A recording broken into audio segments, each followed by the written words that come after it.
Sergio Aguayo, Denise Dresser y Lorenzo Meyer en Aristegui en Vivo. Mesa Política. Bueno, regresamos esta mañana en esta transmisión. Gracias, como siempre, a el doctor Lorenzo Meyer, a Sergio Aguayo, a Denise Dresser, que están aquí esta mañana, pues para hablar de muchos temas, muchos asuntos. Desde luego, buena parte de nuestra atención en este momento de la mañana está puesta en el asunto del coronavirus. Este coronavirus que desde luego, bueno, pues hay que seguir de cerca las cuestiones relacionadas con este 2019 NCOV, porque bueno, pues en pocas palabras, este tema, pues evidentemente con la globalización y demás cuestiones, como dijo el subsecretario López-Gatell, les garantizo que llegará a México. Bueno, sabiendo que un ciudadano chino estuvo en México con su familia, paseó por la Ciudad de México, se fue a la catedral, estuvo pues en todos los lugares turísticos de la Ciudad de México y después regresó a Estados Unidos y se le detectó que efectivamente es portador de este virus 2019 nCoV.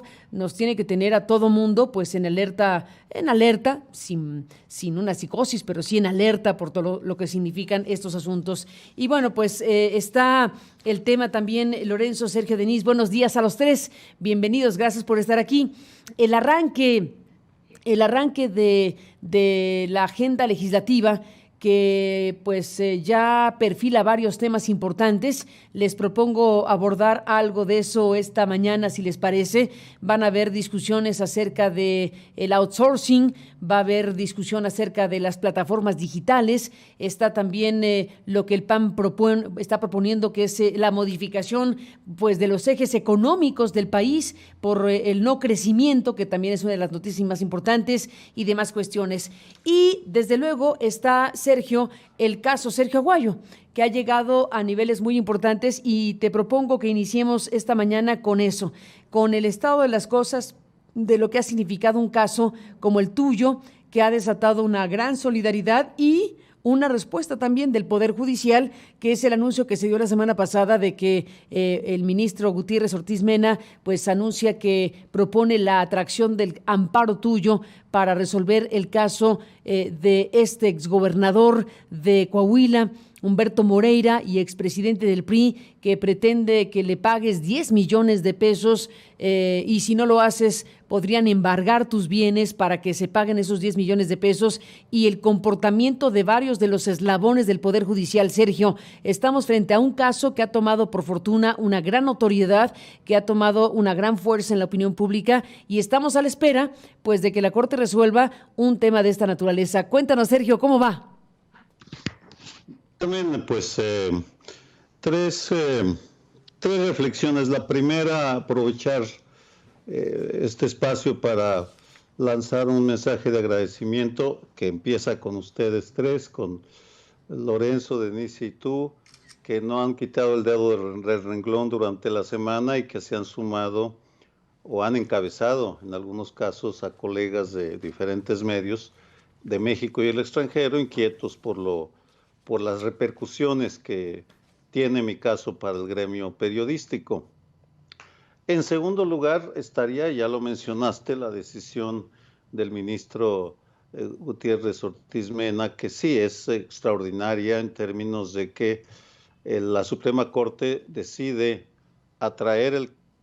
iniciar el procedimiento para traer mi caso y a partir de ahí tomar una decisión que puede significar no solo mi exoneración, quiero suponer que va a tener un final feliz, sino que va a apuntar hacia uno de los temas de la agenda legislativa de este año, porque según me ha comentado o han comentado públicamente organizaciones como Artículo 19, Fundar, Propuesta Cívica, Amnistía Internacional, hay un proceso de iniciativa legislativa auspiciada por estas organizaciones y por una serie de diputadas y diputados que están decididos a impulsar cambios a la ley para evitar que se generen este tipo de demandas frívolas, en el sentido de que ponen demandas extravagantes. Por cierto, una moda iniciada en Singapur, el de arruinar a periodistas a través de demandas judiciales costosísimas y que ha llegado a México, ponerle límites, cotos, condiciones para evitar el abuso. En el mismo tema judicial, creo que el viernes ya por la noche, hora de España, donde me encuentro ahora, me informaron los abogados que el Consejo de la Judicatura de la Ciudad de México, en donde he sido bien maltratado, no solo yo, sino un buen número de ciudadanos, ya decidió aceptar la queja que presenté y por tanto van a someter a una evaluación o especie de juicio en el Pleno del Consejo de la Judicatura al magistrado Francisco Javier Huber Olea Contró, que es quien ha encabezado o ha tomado decisiones más lesivas en mi contra, pese a estar impedido de acuerdo a una interpretación jurídica por un conflicto de intereses. En suma, Carmen, que no solo está en la agenda legislativa el tema de mejorar la protección jurídica al gremio periodístico al cual que pertenecemos todos nosotros, sino que también afortunadamente se está poniendo la mirada crítica en el Poder Judicial de la Ciudad de México y yo diría por extensión los poderes judiciales de buena parte de los estados en donde sigue prevaleciendo el tráfico de influencias, las corrupciones, que se convierten en un lastre del funcionamiento adecuado de nuestra democracia. Pese a las dificultades, pues reitero mi profundo agradecimiento a todos aquellos y aquellas colegas que han expresado su solidaridad conmigo, con mi caso, porque de esa manera, y así lo entiendo y así lo vivo, referendan su fe y su compromiso con el ejercicio crítico, independiente, objetivo y responsable de la libertad de expresión. Denise, ¿qué dices de todo esto que hemos vivido en el caso de Sergio? Alienta que la Suprema Corte explore atraer el expediente de Sergio, ya que sus precedentes suelen desmantelar cercos a la libertad de expresión. Anima también el compromiso del propio presidente, expresado en una conferencia mañanera, a no apoyar o impulsar leyes que permitan acosar judicialmente a periodistas y perseguir a personas que no piensan como el gobierno. Y qué bueno que se esté trabajando una iniciativa en la que están presentes diputadas como Tatiana Cloutier y otras de Morena. Y también alienta que el propio fiscal general de la República haya pospuesto la presentación del paquete de reformas al sistema de justicia penal y la creación de un código penal único, cuyos borradores evidenciaron cuán punitiva era esa reforma, en especial con temas que atañen a la libertad de expresión. Y a estos que en días recientes, personas e instituciones que han expresado su compromiso con la libertad de expresión, pues habrá que tomarles la palabra y recordarles siempre que el derecho a opinar y disentir y argumentar es un derecho democrático que pavimenta el camino a la verdad, aunque no quieran escucharla. Orwell escribió una frase que resuena con fuerza en estos tiempos: si la libertad significa algo, significa el derecho a decir lo que algunos no quieren escuchar. Y pues Humberto Moreira no quería escuchar lo que se decía, se publicaba, se repetía, se compartía sobre él, que endeudó y corrompió a su estado, que sobre él se cernían sospechas de colusión con el crimen organizado, que fue arrestado en España y dejado en libertad en México, protegido por una clase política unida en un pacto de silencio, en un pacto de impunidad, en un pacto que Sergio intentó romper escribiendo sobre Moreira y denunciándolo. Pero la perduración de ese pacto está reflejada en el hecho de que un juez de la Ciudad de México condenó a Sergio a pagar 10 millones de pesos por daño moral. Y así ha operado la república mafiosa con frecuencia vis-a-vis los periodistas del país. Ha permitido los conflictos de interés, como en el caso del juez, el magistrado de la Ciudad de México, y qué bueno que el Consejo de la Judicatura finalmente intervenga. pero así en el pasado ha silenciado a los críticos, porque hay algo muy grave en torno a la embestida de Moreira, que busca criminalizar el derecho a pensar. O sea, no demandó a un periodista por información falsa, sino a un académico por una opinión personal. Y por eso es tan preocupante y tan indignante. Solo los países autoritarios niegan el derecho a pensar y solo los regímenes dictatoriales lo criminalizan.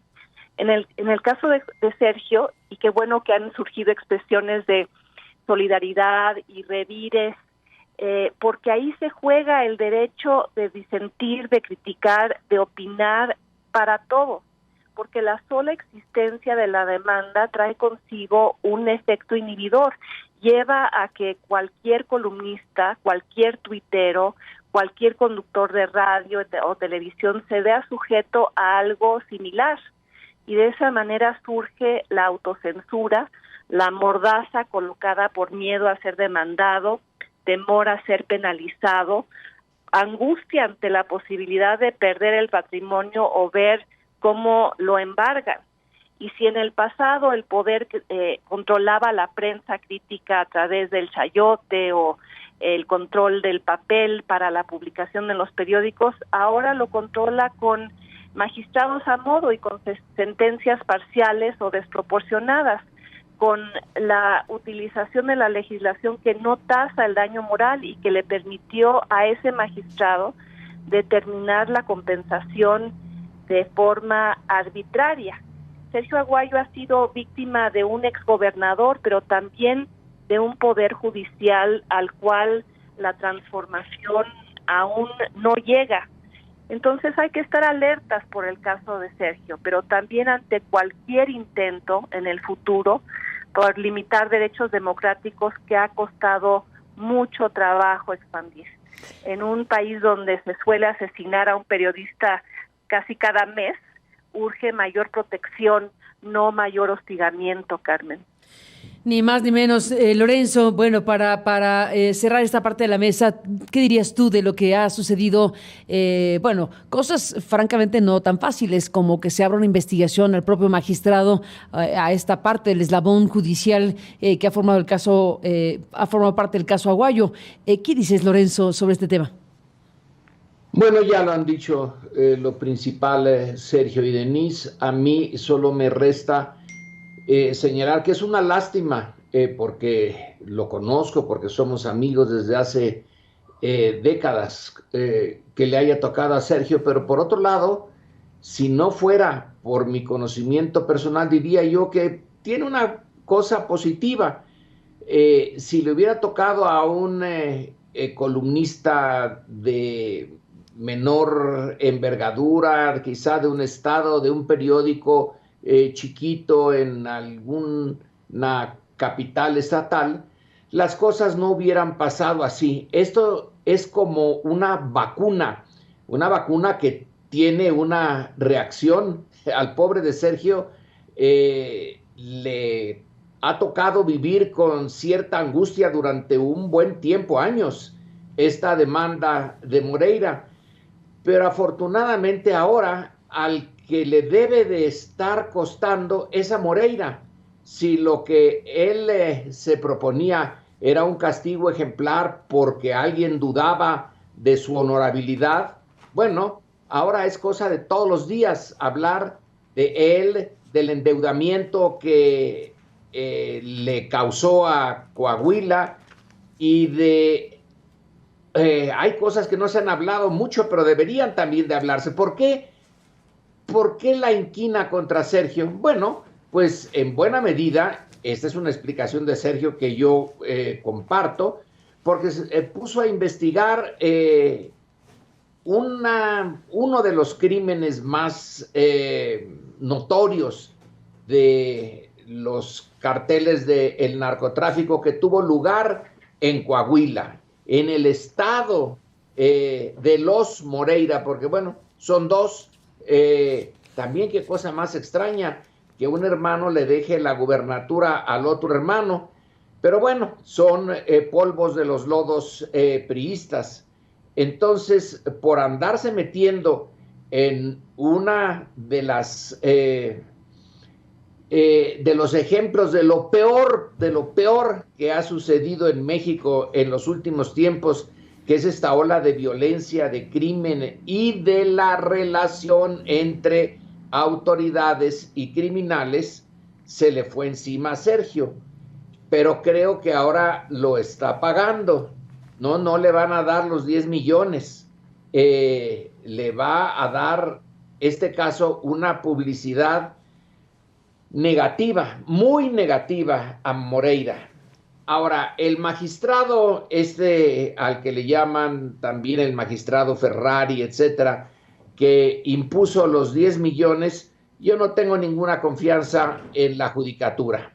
Son grupos de colegas que, bueno, ahora ya no tienen más remedio que aceptar que tienen que entrarle al juicio del magistrado.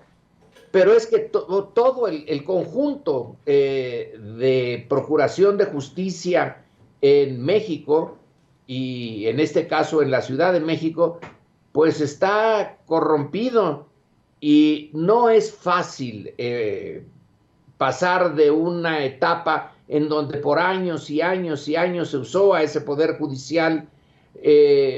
Ya no puedo ir muy lejos porque tampoco lo conozco, pero por lo menos desde el Porfiriato tenemos, es decir, más de un siglo, pero estoy seguro que es mucho más, que tenemos a un sistema de justicia en donde la justicia se compra, se vende.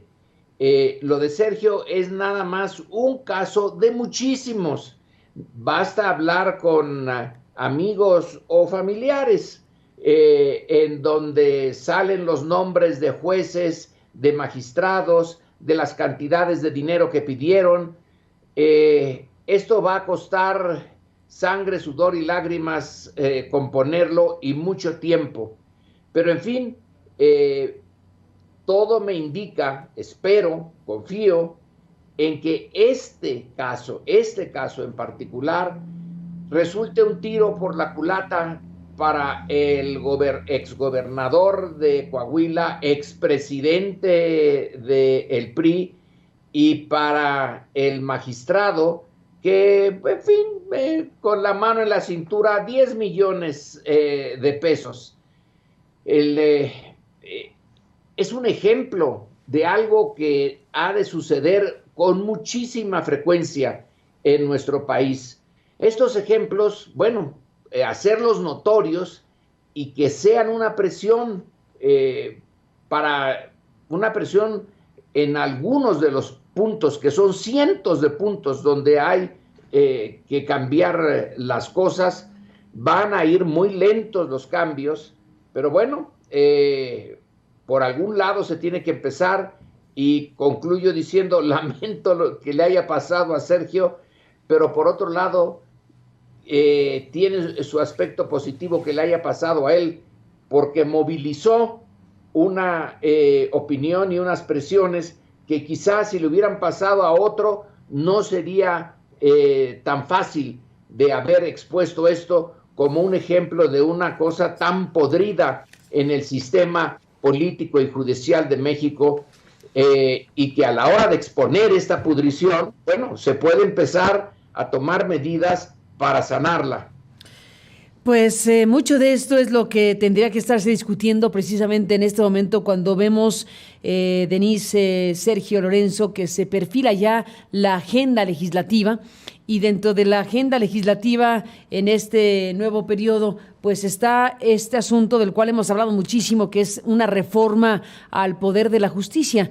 Ya veremos cuáles realmente las iniciativas, ya veremos exactamente si aquello que se discutió ampliamente con unos borradores o documentos de trabajo, o como se le quiera llamar, pero que generaron una gran alerta, ahora se traducen en las iniciativas ya formales. Yo supongo que después de lo ocurrido, pues las iniciativas que se presenten para reformar al sistema de justicia en México, el sistema de justicia penal en México, pues vayan de la mano de los estándares más reconocidos a nivel internacional. Estamos viendo, Denise, Bueno, además en un día como hoy, hay que agregar, estamos conmemorando la Constitución de 1917, bueno, en un puente, digámoslo así, pero este puente es porque se conmemora la Constitución del 17, esta Constitución que ha sido modificada en número de veces, y estamos en la antesala de que vuelva a ser modificada de manera importante en materia de justicia. Así que, para hacer honor a Venustiano Carranza, ¿qué decir, Denise, de lo que viene en esta materia? Pues ojalá que las reformas que vienen busquen ampliar, proteger derechos en lugar de limitarlos y cercenarlos. Ojalá busquen verdaderamente crear incentivos para un sistema electoral más limpio, más transparente, menos caro. Pero volviendo rápidamente al tema de Sergio, creo que hay un reto muy importante ahora que se vienen reformas al Poder Judicial y al Código Penal Único, porque, como bien decían mis colegas, el hedor judicial sí es una herencia del pasado, pero también es un reto del presente, Carmen.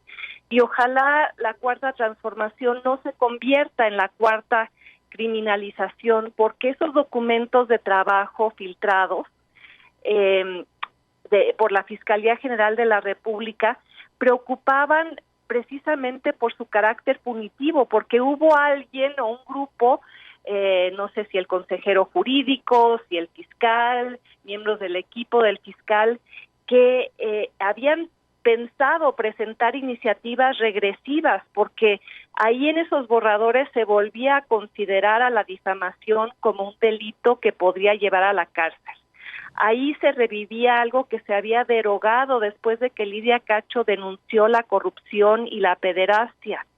Además, se buscaba sancionar penalmente a quienes profirieran expresiones que dañaran la reputación de una persona, imputaran a alguien un hecho cierto o falso, determinado o indeterminado que le causara deshonra, descrédito o perjuicio.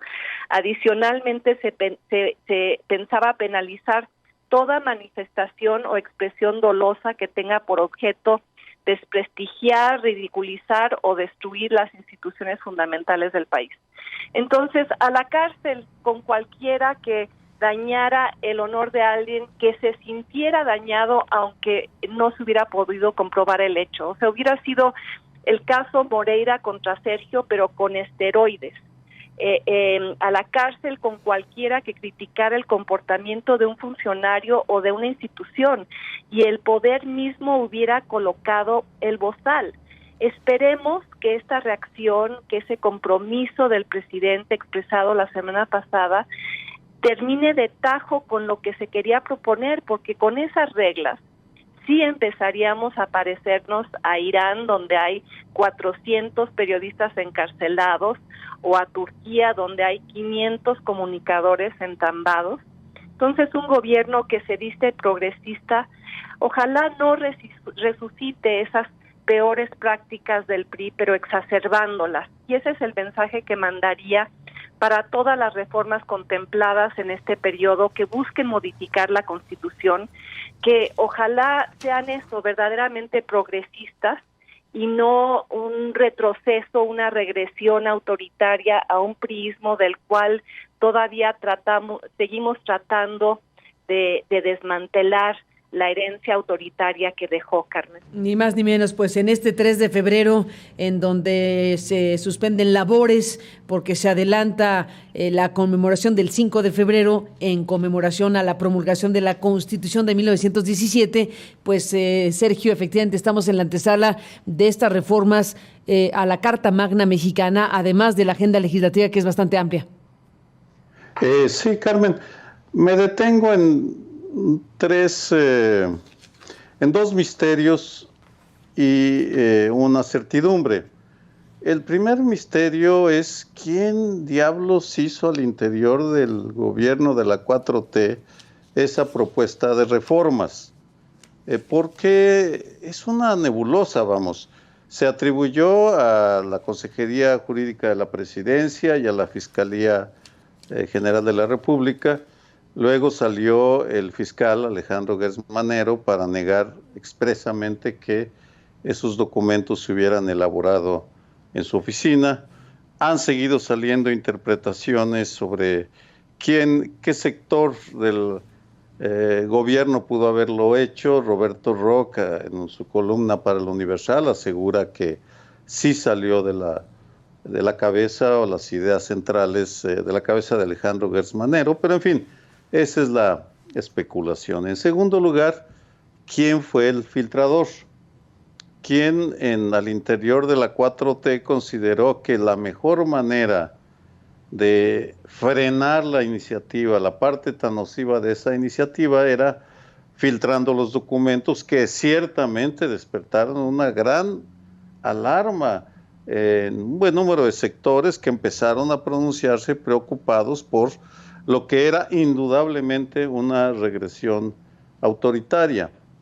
Y en este sentido, quiero aprovechar para reconocer, 2 veces ha mencionado Denise la manera como el presidente tajantemente rechazó la posibilidad de que se autorizara una iniciativa de ese tipo, pero hay que agregar que Denise entabló uno de los diálogos más mesurados, decentes, claros, directos, entre una crítica del sistema, en ese caso ella, y el presidente. Yo sentí un comportamiento muy digno de ambos, tanto del presidente, que cayó cuando Denise le interpelaba, como de Denise, que le planteó la pregunta crucial si estaría o no de acuerdo con esa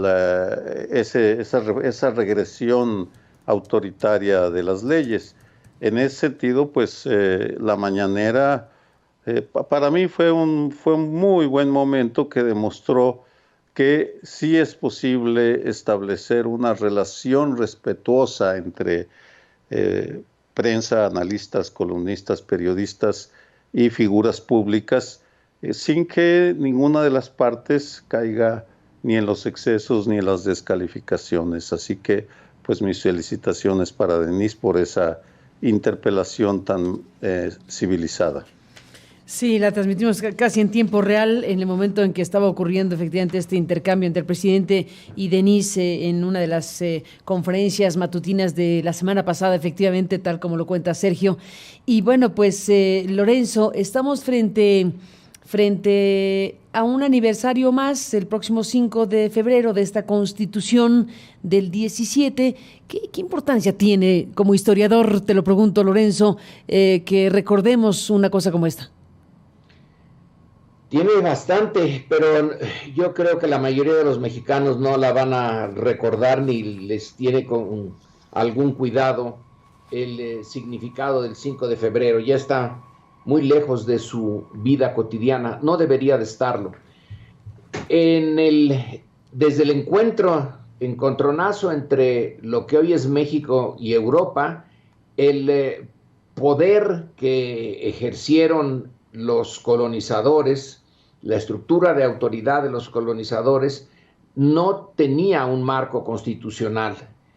Es al final, exactamente al final de la colonia, bueno, casi exactamente, y cuando ya estaba iniciada la Guerra de Independencia, que tenemos nuestra primera constitución. Esa constitución fue hecha en España, en Cádiz, bajo la protección de los cañones ingleses que amenazaban a esa ciudad, que era un reducto de resistencia contra la invasión napoleónica. Ahí el liberalismo español, que por cierto el término mismo liberalismo es español, luego ya lo tomaron los ingleses, los norteamericanos, y ya se hizo parte del vocabulario universal. Pero esa Constitución de Cádiz de 1812 es nuestra primera Constitución, y ahí se anunció algo que va a tardar muchísimo tiempo en hacerse realidad, que los habitantes del Imperio Español, salvo los esclavos de origen africano, todos pasaban a ser ciudadanos, ya no súbditos, sino ciudadanos. Ese es el punto central de la Constitución. Hay un documento donde se señalan sus derechos y sus obligaciones desde una óptica liberal. Ya luego vendrían otras constituciones, la de 1824, luego vendría una serie que no cuajó hasta la de 1857, que es celebrada también por la historia como un documento fundamental que crea el Estado laico en México y que acepta la separación de poderes tal y como lo había propuesto Montesquieu, lo propusieron los franceses y los norteamericanos. No hay mucha originalidad, pero sí es un documento fundamental que luego la Revolución Mexicana lo toma y lo rehace con la Constitución de 1917, que es interesante, Carmen. Se hizo en 1916, cuando una parte del territorio mexicano estaba ocupada por el ejército norteamericano. Es una constitución que se hace y se genera en condiciones bien difíciles.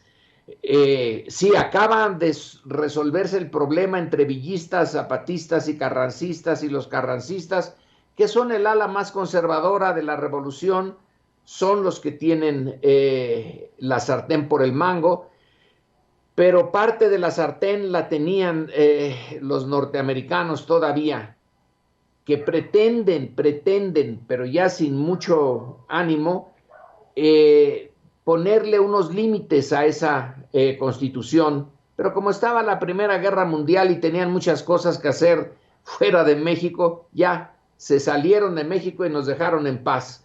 Entonces, esta constitución, pues es la heredera de la de Cádiz, va a sufrir más de 700 cambios. En realidad ya no es la constitución que supuestamente celebramos, es otra, con muchas cicatrices, muchas enmendaduras, mal hecha. No tuvimos una oportunidad de rehacerla con la destrucción del sistema autoritario priista. Hubiera sido bueno tener una nueva constitución, pero no se pudo. No estaba todavía la estructura de división realmente de los poderes políticos como para permitir ese paso decisivo de una nueva constitución para un nuevo tipo de política en México. Tenemos que seguir con la heredada, enmendada, pero en fin, ahí está. Ahora, el punto principal es que nuestras otras constituciones y esta que tiene lugar en 1917 nacieron cuando todavía no había suficientes ciudadanos en México. Por eso, en buena medida, el espíritu de la Constitución no se respeta, porque no había una base social ciudadana que obligara a respetarla, a tomarla en serio, a que no ocurrieran cosas como la que acabamos de discutir en torno a la libertad de pensamiento y de expresión de un columnista de un periódico. Ahora sí los hay. Entonces, la nueva etapa de la Constitución antigua de más de un siglo tiene que ver con la existencia de una masa ciudadana ya muy activa, no toda, pero que sí tiene sentido ya una constitución que garantice y que permita exigir derechos y responsabilidades tanto a los ciudadanos como a las estructuras de poder. Ahí está el desafío histórico que tenemos ahora, hacer realidad un documento que fue más una aspiración por mucho tiempo y que ahora debe de ser un hecho cotidiano, una realidad cotidiana. Todavía no lo es, pero vamos camino a lograrlo. Pero vamos en camino a lograrlo. Bueno, para cerrar esta mesa en un día como este, Denise, Lorenz, Sergio, ¿se imaginan ustedes una nueva constitución, un constituyente que reordene el proyecto de nación para hacer una nueva constitución? ¿Lo ves, Sergio? Mira, sí, sí lo veo posible, vamos, en un futuro no muy lejano, porque sí, el deseo del presidente y del grupo que lo rodea y que ha ocupado tantas posiciones de poder es transformar a México. Me parece que están dadas las condiciones políticas, históricas, para que se inicie, pues, por cierto, un viejo sueño de Porfirio Muñoz Ledo, la famosa reforma del Estado que pasaba por un constituyente y que en el 2000 llevó a un esfuerzo inédito, lo menciono, acaba de entrar Fox, y Porfirio convocó a las fuerzas vivas de la República, como se estilaba decir antes, para que crearan mesas de trabajo en las cuales participamos muchísimos para opinar sobre cómo debería ser una nueva constitución. Como tantas otras sueños, ambiciones de la etapa inicial del foxismo, pues se vinieron al traste cuando decidió llegar a un entendimiento práctico con el PRI y pues no se cuajó. Sería muy, pues de gran justicia histórica y hasta poética en cierto sentido, que en esta etapa de la vida de Porfirio fuera testigo y protagonista hasta cierto punto de las discusiones iniciales para una nueva constitución. Ahora, anticipo desde ahora pues que habrá el intento de muchos sectores ciudadanos de participar, opinar y conformar un marco legal que le dé vida a un México que ya no tiene nada que ver con 1917. En aquel entonces éramos un país rural, casi analfabeto, ahora somos un país escolarizado, con gente que lee, que participa, una sociedad activa, en fin, urbana, abierta al mundo. Creo que sí estaría bien, pero bueno, pues eso va a depender también de lo que suceda este año y el próximo en las elecciones de 2021, porque no me parece que estén dadas las condiciones de aquí entonces para un constituyente, pero quién sabe. Ya no podemos llamarnos a sorpresa de nada casi en este régimen de la 4T. ¿Qué dices, Denise? Yo creo que a estas alturas una nueva constitución resultaría redundante, porque este gobierno está reformando la Constitución casi semanalmente, valiéndose de mayorías en los órganos legislativos. Algunos cambios son positivos, otros son alarmantes, como el de la Guardia Nacional o la reforma judicial que se tenía en mente. En una conversación que tuve la semana pasada con un funcionario de alto nivel que defendía lo contenido en esos borradores, me decía pues que gane el mejor argumento. El problema es que como está constituido el sistema político mexicano, no gana el mejor argumento, gana quien tiene la mayoría legislativa, que en este caso, en este momento, y en alianza con otros pequeños partidos como el Verde y en ocasiones con el PRI, Morena tiene la capacidad de reformar constantemente la Constitución. Ojalá que en el proceso de transformación que busca se diera una apertura democrática y una serie de procedimientos que no mimetizaran las conductas marrulleras del PRI de utilizar sus mayorías para dar albazos legislativos. Lo hemos visto incluso en este gobierno, de anuncios de reformas que se aprueban 24 horas después sin posibilidad de debate y confrontación pública, y ojalá que la Cuarta Transformación en ese sentido fuera más democrática que los gobiernos que la precedieron y aceptara la posibilidad de parlamentos abiertos y discusiones robustas y vigorosas en torno a temas fundamentales porque atañen cambios constitucionales, Carmen. Ni más ni menos. Bueno, pues todo por seguirse de cerca. Lorenzo, Denise, Sergio, a los tres, gracias por estar aquí esta mañana y muy buenos días. Buenos días, Carmen. Buenos días a los tres. Buenos días, Gracias Carmen. por estar aquí esta mañana.